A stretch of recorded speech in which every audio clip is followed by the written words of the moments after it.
Welcome back to Football Oasis. Today, let's break down the top 4 Socceroos of all time. Coming in at number 4, it's the all-time great goalkeeper, Mark Schwarzer. He is one of the best things to ever happen to Australia. He represented the Socceroos on an international level from 1993 till 2013. I feel like the Socceroos have always had great goalkeepers, but Schwarzer, there is no one like him. Anyone who rates Mark Bosnich above Schwarzer is simply wrong. With Marconi Stallions in 1990 is when Schwarzer turned professional. After 54 appearances for the club, he moved to the German Bundesliga. After a few jumps in Germany, Schwarzer decided to move to England, where he firstly went to Middlesbrough and made 445 appearances before moving to Fulham and making 218 appearances. After this, and as we more commonly remember, he moved to Jose Mourinho's side, Chelsea. This team was competing on all levels, but unfortunately for Schwarzer, he was second string to Petr Cech. However, he's the highest appearing non-Brit goalkeeper in the Premier League's history, and is also the oldest player to play in the knockout stages of the Champions League. He joined Leicester City in the 2015-16 season on a free transfer, and that's when he won the Premier League medal. The big man has also played at the highest level, and that's obviously including the Premier League, Europa League, and Champions League. Participated in the 2006-2010 World Cups, in the Asian Cup and the Confederation Cup as well. Schwarzer was outstanding and so reliable for his 20-year career with the Socceroos. So big respect and hats off to the most capped Socceroos player ever. At number 3,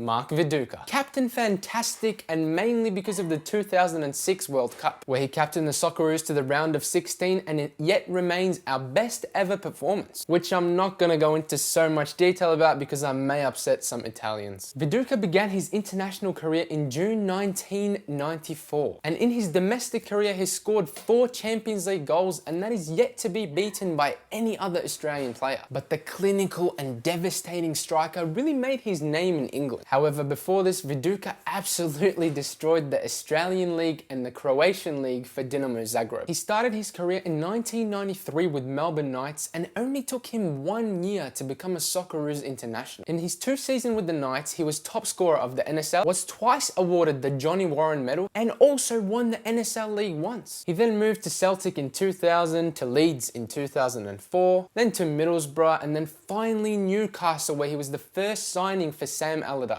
And the rest for Viduka is history. If you're wondering, Viduka currently lives in Croatia with his family, where he owns a coffee shop. Before we go any further, if you are enjoying this video, make sure you click the pause button and just give a like to this video. And obviously, if you're new here, click subscribe. At number 2, we have Harold Cahill, or better known as Harry Cahill. Technically, he's the most gifted Socceroos player we've ever produced. A left winger who's also able to play as an attacking midfielder or a second striker. He played at the highest level, representing both Leeds and the Socceroos at the age of 17. He even won the PFA Young Player of the Year in the year 2000. He would later move to Liverpool in 2008 and become an Aussie icon. However, it's hard to mention Cahill's name without talking about injuries. But after Liverpool, Cahill moved to Galatasaray in Turkey, where he did revive his career. But during his time at Anfield, he had 5 serious injuries which really disrupted his performances. Ask any Liverpool fan and they will tell you that Cahill could have been a club legend if not for his injuries. However, he's going to have to carry that title of unfulfilled potential. But let's not forget that he won a Champions League title in the 04-05 season, and was also a Champions League runner-up 2 years in a row. In 2004, Cahill was actually voted by the media, the players, the fans for the best ever Socceroos produce. Coming in at number 1, it's the one and only Timmy Cahill. Cahill was born in Sydney to an English father of Irish descent and his mother from Samoa. He was encouraged to play football, although he grew up in a rugby league family, but that would not go on to be the case for Timmy. Timmy Cahill is not only just amazing at football, but he has to go down for one of the best Australian athletes ever. Everywhere he goes, he's loved, whether it's Millwall, Everton, China, America, and obviously in Australia. Can you think back of the amount of times Timmy has actually saved the Socceroos? He's not the tallest of players, but he has a massive leap on him and loves to score goals with his head. His career would peak and grab plenty of attention when he moved to Millwall and made 217 appearances for them. That was before he moved to the Premier League and made 226 appearances for Everton and scoring 56 goals. He also has 100 caps for the Socceroos, played in